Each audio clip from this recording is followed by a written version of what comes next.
Now for a story. Let's just be careful here, Joe. Put that down out of harm's way, lest an errant elbow knocks something off. As you all know who watch me, I've not been doing very many videos lately. Just, I don't know, well, I got into that a little bit in an earlier, my last video. Just,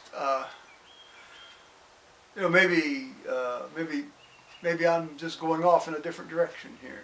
We'll find out. But in any case, today I'm not, and so I want to tell you a story. Now, I did not go to Maundy, Thursday, or Good Friday services at my church for a variety of reasons. Some of which logistical, and some just, it's just too damn emotionally draining some years.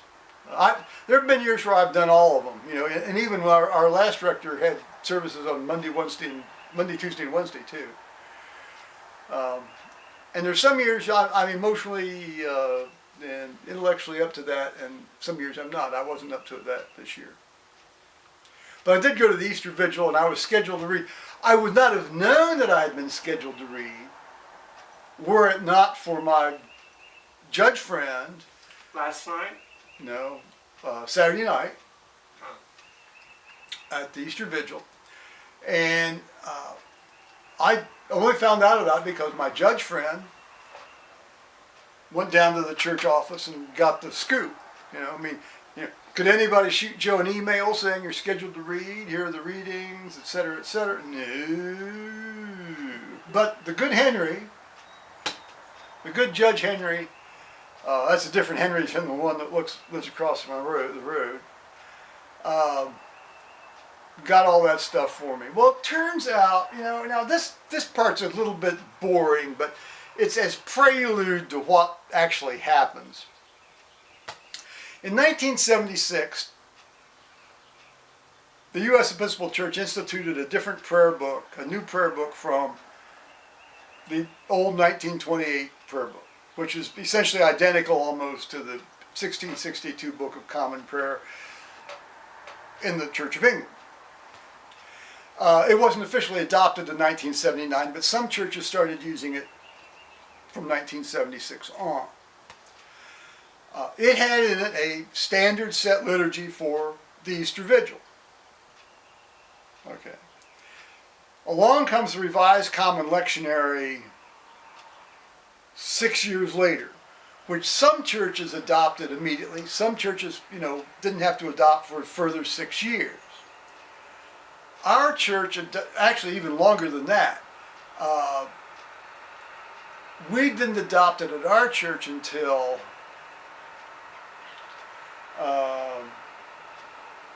around 1997 or 1998. Okay, Revised Common Lectionary, big deal, no big deal. Just, you know, essentially it's very close to the old one, but not quite. And, you know, you've got Roman Catholic versions and Episcopal versions, and I guess, you know, occasionally you've got offshoots for other churches that use set liturgies. But basically, those, you know, the Roman Catholic Church and the Episcopal Church are the only two. Well, the Lutherans have a set liturgy. In any case, the program that was conveyed to me by my judge friend, differed slightly from both of these liturgies. I got thinking back, and this guy had pulled the same stunt last year. This just falls under the general category of be careful what you ask for. Because I had said I would be available to read on Saturday night.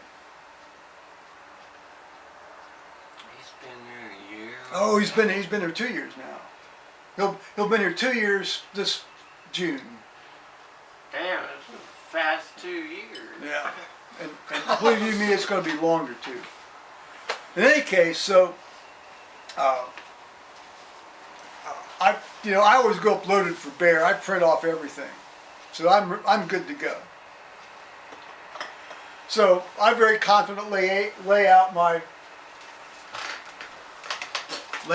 notebook, you know, my flip folder, you know, with all the readings in it, you know, so I can, you know, flip through them and read them, and you know, we're all good to go. You and Henry are the only two that have notebooks where you're fully prepared for whatever comes up. Yeah, that's true. That's true.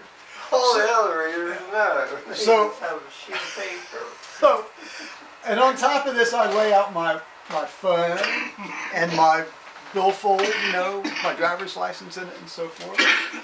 And I set my sunglasses on it, but not in the case, because I was going to wear my sunglasses up in the evening while I drove up.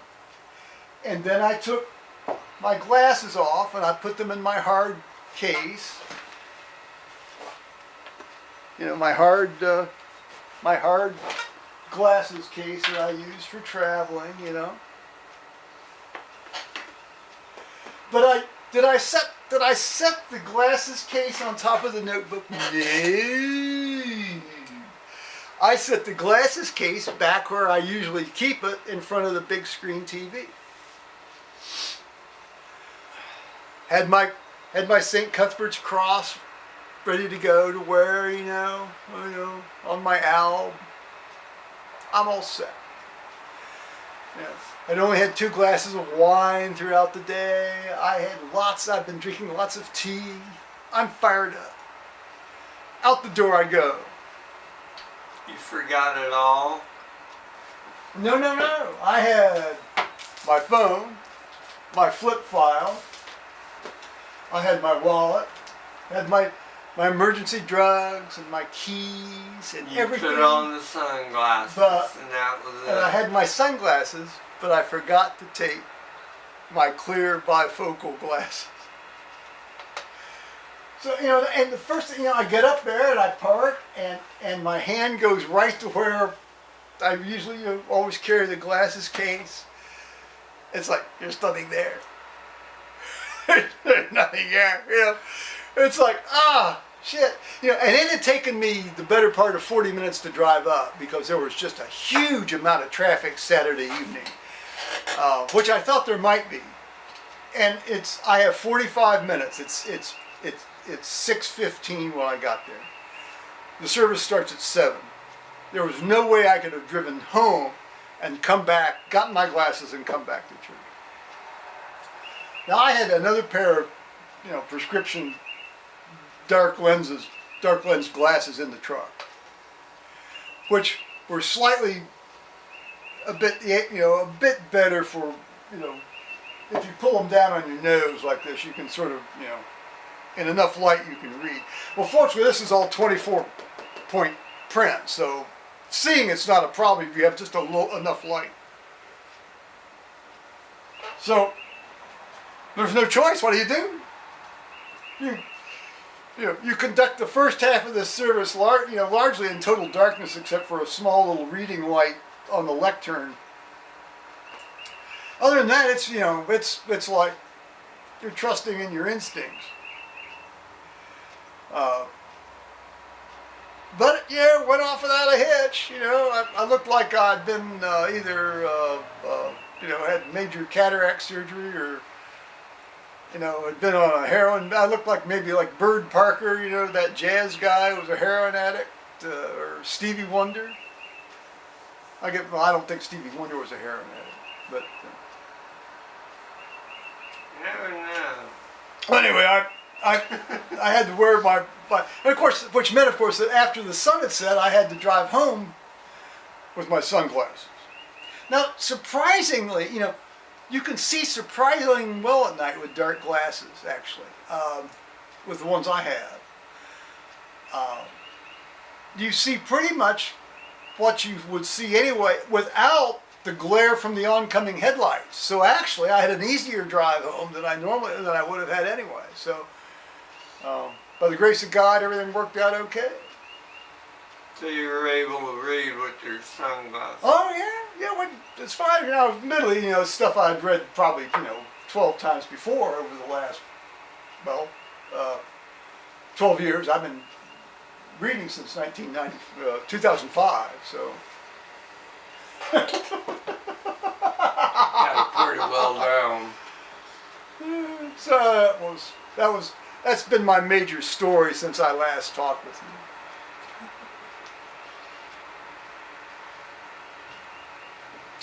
Meanwhile, Thomas and Kelly and Carter went over to Kelly's sister over in Dayton for Easter, and I guess Kelly's parents joined them.